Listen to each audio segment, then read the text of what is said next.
जाता है। बहुत ही इंपॉर्टेंट टाइप का क्वेश्चन है। क्वेश्चन पढ़िए। क्वेश्चन कह रहा है एक चींटी 3 मीटर चलती है और फिर 4 मीटर ऊंचे एक वृक्ष पर चढ़ती है। वह अपने, ठीक है, कह रहा है अपने मूल स्थान से वह कितनी दूरी पर है। इस पे दोस्तों दो टाइप के प्रश्न बनते हैं, ठीक है, पहला टाइप का और दूसरा टाइप का। ठीक है, तो पहला टाइप का कौन सा बनता है, ये वाला जो क्वेश्चन है इसको मैं सॉल्व करने की कोशिश कर रहा हूं और आप दोस्तों क्या करिएगा, समझने की कोशिश करिएगा। ठीक है, देखिए कह रहा है एक चींटी 3 मीटर चलती है। क्या होती है दोस्तों, एक चींटी 3 मीटर चलती है, यानी मान लेंगे दोस्तों चींटी इस पॉइंट से चल रही है। कितना मीटर चली है दोस्तों, 3 मीटर चली है और फिर 4 मीटर ऊंचे वृक्ष पर चढ़ती है। ये वृक्ष मान लेंगे दोस्तों 4 मीटर का है। कितने मीटर का है, 4 मीटर ऊंचे वृक्ष पर चढ़ जाती है। और प्रश्न अब क्या पूछ रहा है, प्रश्न देखिए पूछ रहा है अपने मूल स्थान से वह कितनी दूरी पर है। मूल स्थान यानी कि ये वाला है, यहाँ पे जहां से चलना स्टार्ट की है और यहाँ पे पूछ रही है वह कितनी दूरी पर है। तो ये दूरी कहने का मतलब ज्यादातर स्टूडेंट क्या करते हैं, जोड़ लेते हैं। 3 मीटर चली इधर, 4 मीटर चली इधर, 4 3 क्या हो गया दोस्तों 7, और 7 मीटर आंसर देखते हैं तुरंत टिक कर देते हैं और आंसर गलत हो जाता है। ये ऐसा प्रश्न ये नहीं पूछ रहा है। प्रश्न अगर जो पूछता वह कुल कितनी दूरी चली, तब तो इसका आंसर हो जाता 7 मीटर। पहला टाइप का ये प्रश्न बनता है, वह कुल कितनी दूरी चली। इतना आसान तो पूछेगा नहीं पेपर में। ये क्या पूछता है दोस्तों, वह मूल स्थान से कितनी दूरी पर है, यानी कि ये वाला दूरी पूछ रहा है। ये वाला जो दूरी देखिए, जो मैं रेखा खींच रहा हूं ना, ये वाला दूरी पूछ रहा है। यहां से यहां तक की दूरी कितनी है, ये चीज पूछता है। तो दोस्तों जब ये पेड़ पे चढ़ी है तो यहां पे क्या हो गया दोस्तों, 90 डिग्री का एंगल बन गया है। कहने का मतलब है दोस्तों ये 4 है ना, ये लंब है और ये आधार है, और 90 डिग्री के सामने वाला ये जो दोस्तों एंगल है, ये क्या है दोस्तों, कर्ण है। तो कर्ण क्या होता है, कर्ण का मान कैसे निकाला जाता है, तो कर्ण बराबर दोस्तों होता है अंडर रूट लंब का स्क्वायर प्लस आधार का स्क्वायर। कहने का मतलब है कर्ण बराबर क्या होता है दोस्तों, कर्ण बराबर क्या होता है, देखिएगा कर्ण बराबर क्या होता है, कर्ण कैसे निकाला जाता है, अंडर रूट में लंब का स्क्वायर, यानी कि 4 का स्क्वायर क्या होगा 16 और प्लस आधार का स्क्वायर 3 का स्क्वायर क्या हो जाएगा 9। 16 9 दोस्तों क्या हो जाएगा, 16 9 25 हो जाएगा। अंडर रूट 25 का मान क्या होता है दोस्तों,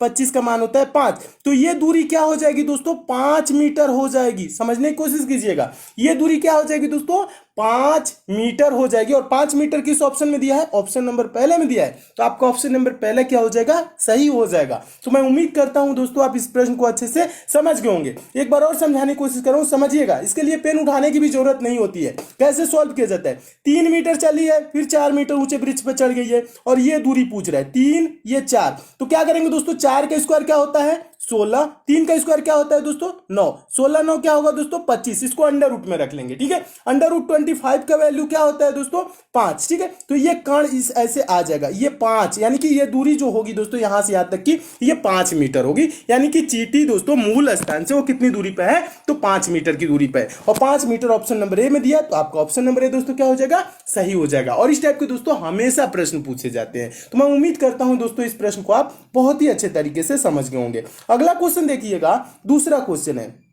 दूसरा क्वेश्चन आपका सीरीज से है, यह भी इंपॉर्टेंट क्वेश्चन है, यह भी पूछा गया क्वेश्चन है। देखिए प्रश्न है, नीचे दी गई श्रृंखला में प्रश्न चिन्ह के स्थान पर कौन सी संख्या आएगी। प्रश्न चिन्ह है कहां, देखिए प्रश्न चिन्ह यहां श्रृंखला में दिया गया है और यहीं पे पूछ रहा है कि कौन सी संख्या आएगी। तो दोस्तों सीरीज से रिलेटेड कभी भी आपके पेपर में प्रश्न है तो आप क्या करेंगे, सीरीज को देखेंगे, सीरीज कैसे आगे चल रही है। तो जैसे दोस्तों ये सीरीज कैसे चल रही है देखिएगा, 3 है दोस्तों, 3 के बाद 5, 5 के बाद 6, 6 के बाद दोस्तों 12 हुआ, फिर 12, उसके बाद प्रश्नवाचक चिन्ह 24 26। यानी कहने का मतलब है अगर जो आप डिफरेंस देखें दोस्तों, यानी अंतर देखें, तो 3 के बाद 5 हुआ 2, फिर 5 के बाद 6 1, 6 के बाद दोस्तों 12 हुआ 6, 12 के बाद दोस्तों 12 है यानी कि 0, फिर उसके बाद प्रश्नवाचक चिन्ह, उसके बाद से दोस्तों 24 और 26 है यानी कि 2 इधर, ठीक है। यानी ये यहाँ पे आपको कुछ नजर नहीं आ रहा होगा इस टाइप से कि ये सीरीज कैसे आगे बढ़ रही है या घट रही है, कुछ भी यहाँ पे आपको समझ में नहीं आएगा। यहाँ पे देखेंगे दोस्तों 2 1 6 0 ऐसे कोई कुछ भी नहीं समझ में आ रहा है। जब इस टाइप से आपके सीरीज सामने आ जाए और दिखे कुछ भी जब समझ में ना आए, तब क्या किया जाता है दोस्तों, देखिएगा तब किया जाता है हम एक एक संख्या को छोड़ के सीरीज को सॉल्व करते हैं। कहने का मतलब है 3 के बाद दोस्तों हम 5 छोड़ देंगे 6, ठीक है। 6 के बाद दोस्तों 12 छोड़ देंगे, ये वाला 12 लेंगे, फिर 12 के बाद दोस्तों ये प्रश्नवाचक चिन्ह छोड़ के 24, ठीक है। यानी कहने का मतलब है देखिए क्या हुआ, 3 दूना के 6, 6 दूना के 12, 12 दूना के 24, यानी क्या हो रहा है, मल्टीप्लाई 2 हो रहा है, यानी कि 2 गुना हो रहा है।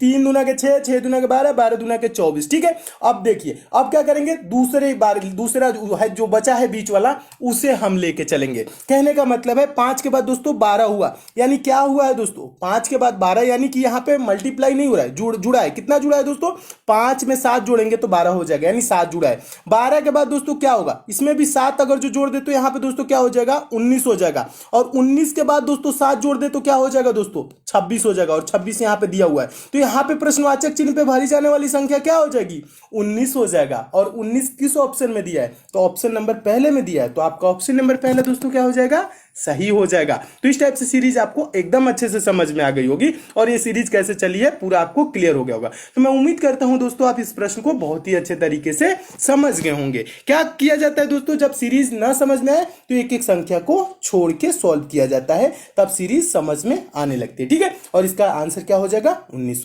Are you tired of being bombarded with endless news articles that never seem to get to the point? InShorts is here to change that. Our app delivers the most important news stories of the day in just 60 words, making it easy for you to stay informed without getting bogged down with unimportant information. Download InShorts today and start staying informed.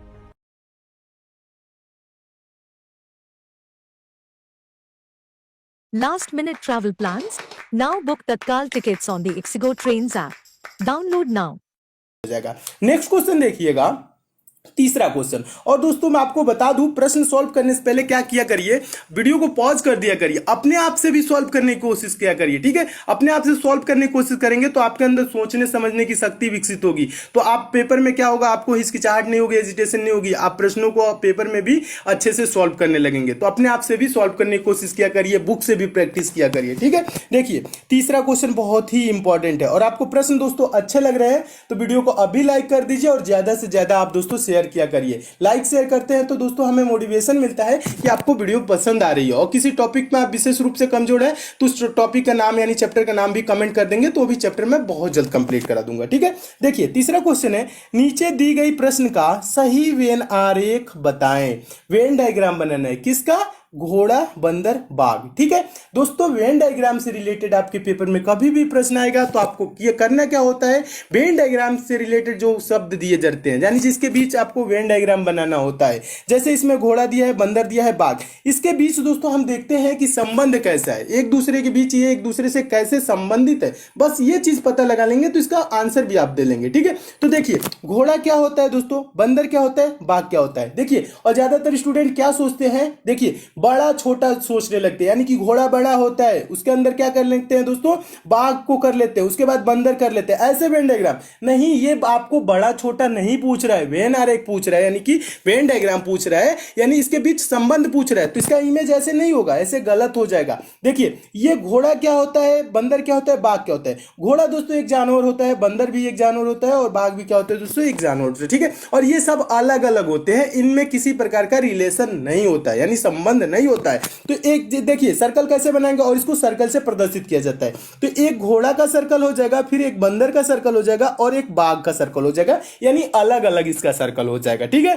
तो दोस्तों इस type से अलग अलग circle देखिए किस option में दिया है, तो आपका देखेंगे दोस्तों ऑप्शन नंबर बी देखेंगे, तो ऑप्शन नंबर बी में दिया है अलग अलग सर्कल, ठीक है। तो ऑप्शन नंबर बी क्या हो जाएगा, सही हो जाएगा, यानी इनके बीच कोई संबंध नहीं होता है, ये सब अलग अलग जानवर है। तो इस टाइप का वेन डायग्राम किस टाइप से बनेगा, ऑप्शन नंबर बी की तरह। तो आपका ऑप्शन नंबर बी दोस्तों क्या हो जाएगा, सही हो जाएगा।